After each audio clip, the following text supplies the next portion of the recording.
Capstone MF Logistics strikes again. The guy though who I just checked in, and the guy who works here is like super down with Capstone. I was like low-key complaining. Not really. Well, I mean, I was just like, oh, this is Capstone. I didn't realize is this going to be like a 6-hour thing? And he's like, no, well, we have to get these trucks unloaded first because they're, you know, it's one of those deals where there's one of the trucking companies that comes here is prioritized. But he's like, it's 6 a.m. now. My appointment was at 6. I got here at like 6:02, 6:03. He was like, we'll try to get you out of here by 7. Might be closer to 8. I'm like, 2 hours for Capstone? That's miraculous. I'll take it. Because I hear Capstone, I think 6 to 9 hours. And he's like, he was really like, he's like, well, actually, blah, blah, blah, blah. He's just going on this whole thing. And I was like, don't need to try to sell me on Capstone because I'm not interested. I'm not buying it.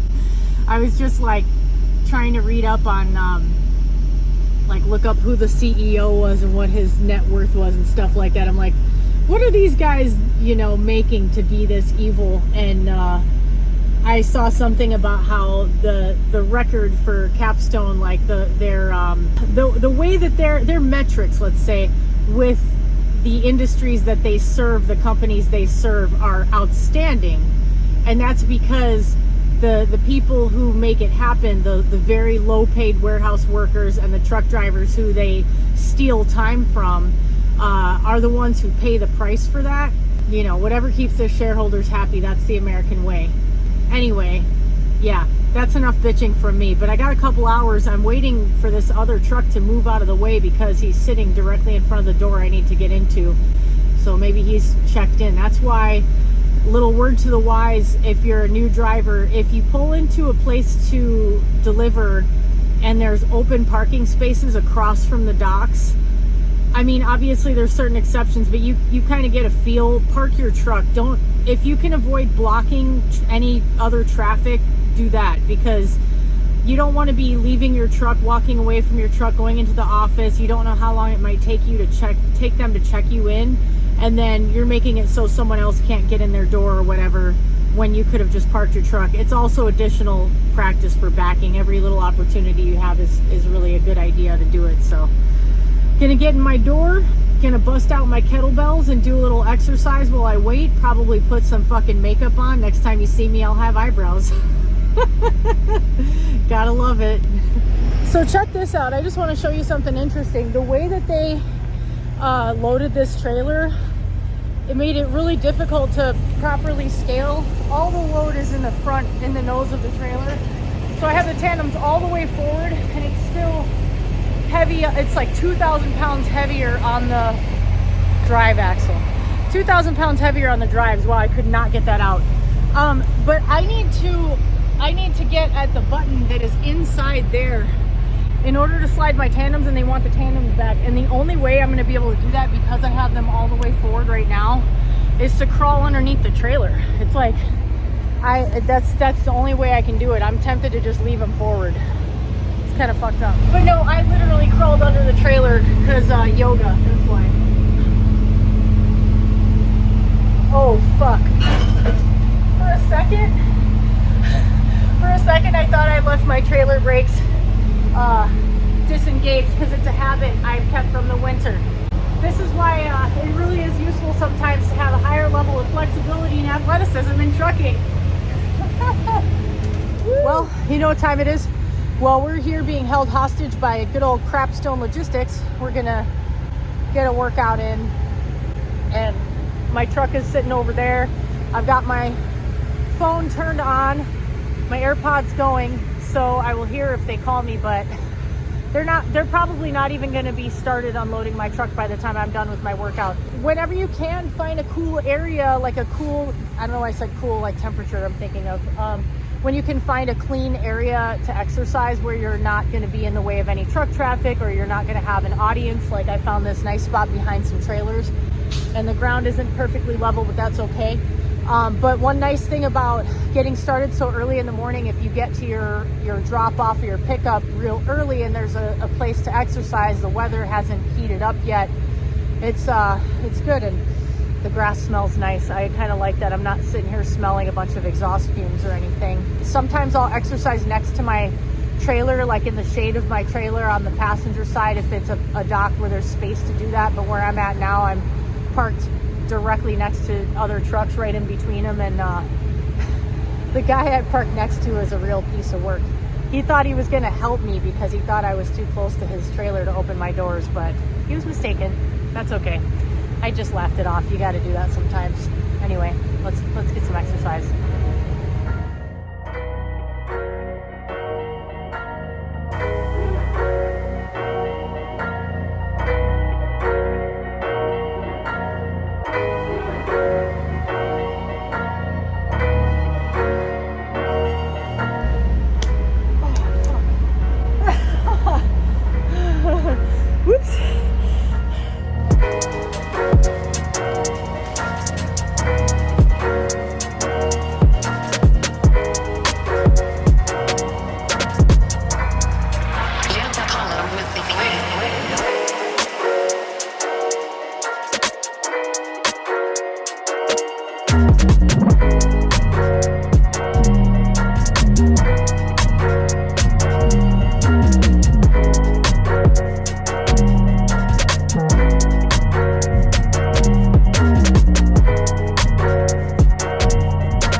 Showed myself doing this exercise and I thought I should try to explain it. I'll give you a time stamp in the video to skip to if you don't feel like watching this, but this exercise is good for anybody who has like lower back pain, or maybe if you've had an injury before. It's a stabilization exercise, and if you're doing it correctly, it should be hard to talk while you're doing it because you're engaging through your transverse abdominis, which is basically like a corset around your waist. So I'm using a yoga block, but you don't have to use this. You can use anything else that would, like pillows or something, that would elevate your one knee off of the ground. Let me put it under my left so you can see the right. This is very hard for me. This is harder for me than more dynamic exercises because I don't have very good stability through my lumbar spine and I don't have very good core strength, which may sound like a weird thing to say when you see some of the things that I show. It's a little more complicated than that. I think stability is a bigger issue. I'm bendy in a way that's not really that healthy. So anyway, I keep the block underneath my one knee and I have the other knee like directly parallel with it, and I'm trying really hard to keep my spine as neutral as I can. But if you notice, like in the video that I showed before, I still tend to be like a little bit rounded. It's really tricky to get it perfectly neutral. When I used to teach this to clients, I would usually use like a foam roller or some type of a pull and line it up along their spine and sort of gently hold it there and tell them, don't let this roll off your back. So that's like a visual to keep the back of your head against it. So you're keeping your cervical spine neutral, your thoracic and your lumbar spine, and not letting stuff like sag or anything like that. So then I'm gonna have my hands directly under my shoulders. I'm trying not to lock my elbows, which is hard for me because it's too bendy. And I'm gonna really draw in so you can hear right away it becomes a little harder to talk when I'm engaging the transverse abdominis. And then I'm gonna slowly, with a lot of control, I'm just sort of lifting this hip up, but I'm trying to keep everything else totally neutral. Just lifting it up as high as I can without letting it go out sideways. I'm trying to just lift it straight up and then bring it straight down. And when I'm going downward, I'm gonna use eccentric control, meaning like the negative motion. That's where you actually gain a lot more strength. So when you're lifting, if you emphasize that like you're doing bicep curls or something, this motion is not as effective for building muscle as this motion is. And when you really control it and resist gravity, that's when you're gonna get more gains. More gains. All right, so I'm trying to keep my weight nice and balanced through my hands. I'm trying to keep everything balanced on like 4 points, and then I'm trying to draw in as nice and firmly as I can, and I'm just rotating that hip up. And I'm not holding my breath, even though it might sound like I am, and I'm really trying to keep the left side totally neutral. And when you're doing an exercise like this, if you have neck issues, if you have any back issues, which most humans do, you're gonna find them, because you're gonna start to do this, you're gonna start to do this, you're gonna do things to compensate. And so that's where the visual of some type of a straight, like a broomstick or something, along the spine and the back of the head, forcing you to stay neutral, is helpful. So like, I'm imagining that I have something balancing on my back, and I'm not letting it roll off, even though I'm lifting that hip up and down. And I'm trying to lift the right hip higher than the left hip. And if you're doing it right, it's gonna fatigue you pretty quick, especially if you sit on your butt all day like I do. So I don't know what this exercise is called. I never gave it one of my clever names, but if your back is bugging you, give it a shot and see how it feels. And if it feels really difficult, do it more often.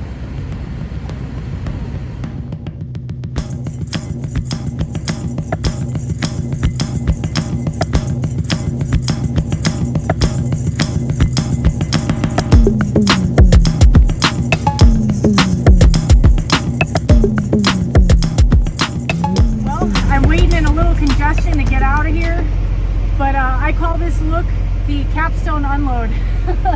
You know, when I got my makeup done, I got my brows done, I feel glowy and pretty, and it's because this shit took forever and I made the most of the time. I got a great workout, I did some makeup, I did a little filming. I'm excited to share what I got in there, some cool old personal trainer shit, and finally getting on the road. It's been 3 hours, over 3 hours since I got here. Gotta love that. I hope I can get a little detention bump, so wish me luck on that.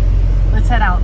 Okay, my friends, this day has been kind of a shit show, but I'm not letting it get to me. I've made the most of the lot of time I've spent sitting and the not a lot of time I've spent driving, and it's gonna mean I'm gonna have to run pretty hard, I think, until I make it to the drop-off, but we do what we gotta do, right? So I just wanted to tell you guys, I just scaled the truck, and something really important to be aware of for you newbies is if you hit a scale, like a lot of customers, especially, well, just all different types of customers, a lot of customers will have a scale and they require you to hit their scale. Well, I scaled out at this place. It's a food distribution place, and that scale showed 76,000 something or other, and I had it written down on a thing, and I handed it to her, and I didn't realize I wasn't getting that back. So unfortunately I don't have the breakdowns, but it showed all my axles as within legal limits. Well, I just drove down the road and hit a CAT scale, because something to know is the scale at the customer, unless it says otherwise, is not going to be a certified scale. I've never seen a customer that had a certified scale.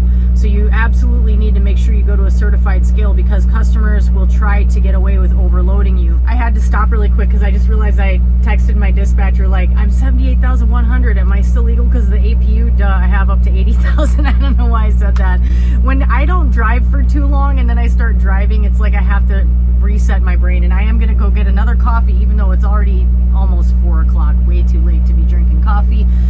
I shouldn't even be sitting here talking. I have so little drive time left today, but I just wanted to share this really quick. So I'm gonna share a link to my friend Dirk's video where he talks about scaling. It's a great video. His channel, if you're a new driver or prospective driver, follow his channel, Dirk Trucks. Awesome content. He does a really good job of breaking things down, and he shows a lot of different camera angles on the truck. He also just put out an outstanding video on backing on modified 45 or 90-degree backing, which is really super useful. It's been a game changer for me since he taught it to me in person. So anyway, I'm actually 35,000 something on my drive axle, which at the customer it showed it was under 34, I believe, if I'm remembering correctly. So don't trust the scales at customers. Make sure you go to a certified scale as soon as you can, especially if you know the load is heavy. If it's anywhere near 80,000, just do it, get it done, reset it so everything is within the legal limits, because you sometimes are not going to be expecting to hit a scale, or you'll think, oh, that scale's closed, and then you hit the scale and guess what? You just got yourself and your company a fat ticket, and you don't want to be that person. So be on your stuff, people. That's all I want to tell you. All right, I might as well show you this since I'm screwing around today anyway. Tandem slider stop. We're in hole 10 now on a 6 rail. I don't know why I said 4. I know this. But we're going to move it to hole 4. So that's going to be, let's see, how does this one go again? It's, all right. So I don't even need this. This is a weird one where usually the pin wouldn't be this far back from the front of the rail, but it is on this one. Usually it would be like there or there. I don't know why it's like that on this trailer. This is an older trailer, so it's also, oh, dang it. Freaking trailer brakes, man. Every time. I'm a little bit confused about the thing with the rail and where the pin is situated on the rail. So just to be on the safe side, I'm going to do a reweigh, and the tandems again are all the way forward, which means for this next unload, when I go to get unloaded, I'm going to also have to climb and crab walk underneath the trailer. All right, that did the job. I am now legal on all my axles, still heavy as shit. So it's going to be slow going. I'm only going to drive for a couple of more hours. I'm going to get myself a little iced coffee and just skedaddle, man. This day is kind of a wash, but luckily, not every day is like this, just some days. But I'm just relieved that my truck is now where it needs to be, and I'm curious about the thing with where the pins are situated on the rail. So somebody who knows about these things, I know somebody does, please feel free to comment.